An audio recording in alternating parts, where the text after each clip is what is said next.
Hello, I'm Alan, and welcome to today's edition of Alan's Cycling Adventures. Today we are headed to Emporia, Kansas for our third rest day. But more importantly, today is a special day. Today is Memorial Day. I know for many of you it is a day for cookouts and beach days and the unofficial start of summer, but it does have a greater significance. The purpose of Memorial Day is to remember those service members who made the ultimate sacrifice so that we can enjoy those cookouts and beach days and the unofficial start of summer. So keep that in mind as you celebrate. And without further ado, let's ride. By the way, of course, if you enjoyed today's video, be sure to give it a thumbs up. Click the subscribe button to subscribe to my channel. And if you have any questions, comments, suggestions, or ideas for future editions of Alan's Cycling Adventures, be sure to leave them in the comments below. With that said, we rode today from McPherson to Emporia. It was a little weird at the beginning because I was having some shifting issues with my rear derailleur, and I thought that my worst nightmare was coming true. You see, my bike has this tendency to eat shifter cables, especially the rear shifter cable. And I got new shifter cables right before this trip, and it is my goal to not have to replace a shifter cable and not have a shifter cable break during this trip. However, a few days ago I had an issue with my rear derailleur. The upper limit screw somehow got out of adjustment, and when I would shift into my top gear, not every time, but sometimes the chain was going past the cog and getting lodged between the cog and the frame. And it wouldn't get caught and I wouldn't come to a stop, but I would have to shift pretty hard on that cable to get the derailleur to move the chain back onto the cogs. And then sometimes it would get caught again, and then it would finally settle itself down. So I felt like I was putting a fair amount of stress on that cable. And then this morning at the start of the ride, the bike was doing this weird thing where sometimes the shifts were a little delayed, sometimes it was double shifting, sometimes it wasn't shifting at all. And that's the kind of thing that it has done in the past when the cable is about to break.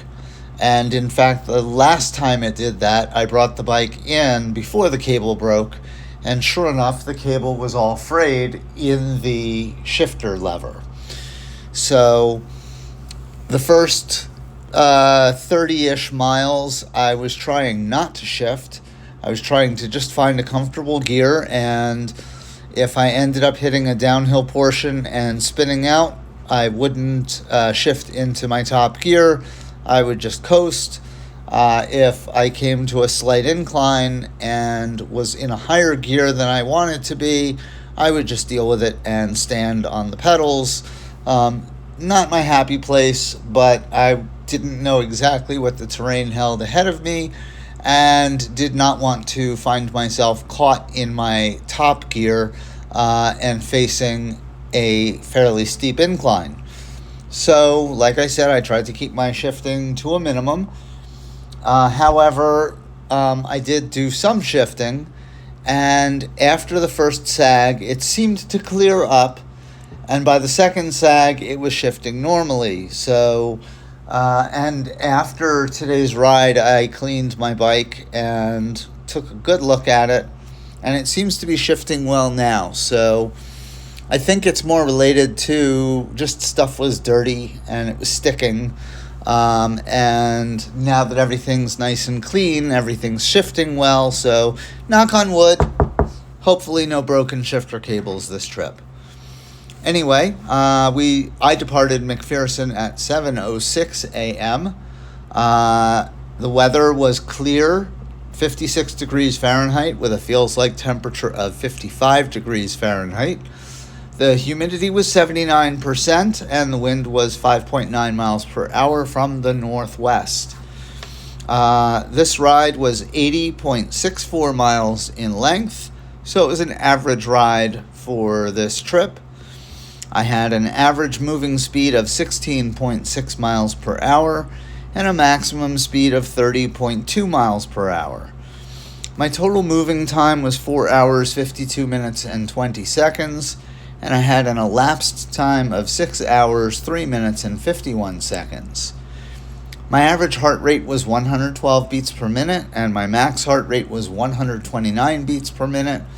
According to Garmin and Strava, I burned 1,396 calories. My average cadence was 58 RPM. My max cadence was 121 RPM. And in terms of elevation gained, according to Strava's map data, I gained 1,240 feet. And according to Garmin, it was 1,178 feet. So it was within 100 feet of each other. I had a total of 14,377 pedal strokes and an average power output of 102 watts. There were no Garmin climbs in today's ride. The terrain was, it started out kind of flat and eventually built to gentle rolling hills. It's kind of interesting because I always thought that Kansas was entirely flat. That is not the case, particularly as you get into eastern Kansas, as we are now. The terrain goes from being flat in western Kansas to these gentle rolling hills in eastern Kansas. However, the rolling hills in eastern Kansas are nothing like the rolling hills in New Mexico. Did I say gentle? Yes, I did. Anyway, today's route we took Route 56 again, and we took that out to Route 150, which we took out to Route 50, and took that pretty much the rest of the way to Emporia. In terms of the towns we rode through, we started, of course, in McPherson. We rode through Galva, Canton, again, Kansas, not Ohio, Lehigh, Kansas, not Pennsylvania, Hillsborough, Kansas, not New Hampshire, Canada, Kansas, not the country to the north, and it was in Canada that we stopped for our first sag at Marion Reservoir. After the sag, we rode through Marion, Elmdale, Strong City, which was the location of our second sag, Eleanor, Saffordville, Plymouth, and Emporia. I got to Emporia in plenty of time. In fact, the hotel rooms were not ready yet. After I got my room, I went upstairs, got myself cleaned up, got the bike cleaned up. It's all washed and re-lubricated and ready to go. Tomorrow, of course, is our third rest day. I do have something touristy planned for the morning, and after my touristy stop, I plan on stopping at, I believe it's called High Gear. It's the name of the bike shop, one of the bike shops in Emporia. I need to pick up, I don't need to, but I want to pick up a jersey from the area as a souvenir. I do have, for those of you who know me, I have a nice little rotation of jerseys in my closet, and so I would like to add one as a souvenir. That'll be nice. And I also need to pick up another water bottle.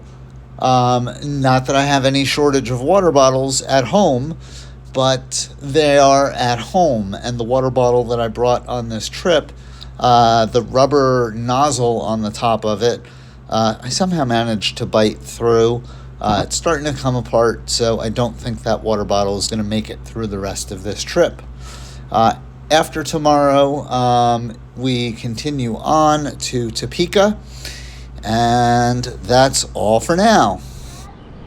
All right, I am here in Emporia. I made it to the third rest day. Tomorrow I get to rest and relax. Well, until next time, which will be the day after tomorrow, stay safe out there.